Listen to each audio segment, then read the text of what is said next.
कल्याणमधील मराठी तरुणीला मारहाण झाल्याच्या प्रकरणामध्ये या मारहाण करणाऱ्या परप्रांतीय आरोपीच्या मुसक्या आवळल्या गेल्यात। मनसैनिकांनी बेदम चोप देऊन आरोपीला पोलिसांकडे स्वाधीन केलं। आरोपी गोकुळ झा आणि त्याचा भाऊ रणजित झा सध्या दोघंही कल्याण पोलिसांच्या अटकेत आहेत। दृश्य बघतोय आपण, एकीकडे मराठी तरुणीला ज्यावेळेला मारहाण झाली या परप्रांतीय मुजोराकडून तेव्हाची दृश्य, आणि दुसरीकडे त्याला जेव्हा पोलिसांच्या ताब्यात मनसैनिकांनी दिलं तेव्हाची दृश्य।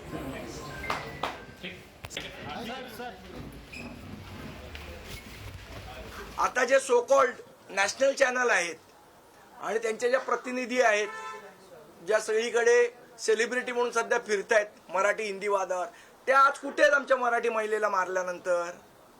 आणि सो कॉल्ड भैया हिंदुत्ववादी नेते मराठी बोलणारे हे कुठे आहेत? आता ती मुलगी हिंदू नाही का? मग नितेश राणे का गप्प आहेत आज? आज कोणाला वाटलं नाही की ह्या गोष्टीवर काय बोलावं? फक्त मनसेनेच प्रतिक्रिया व्यक्त करायची का? बाकी कुठे आहेत दुबे, चौबे, शोभे?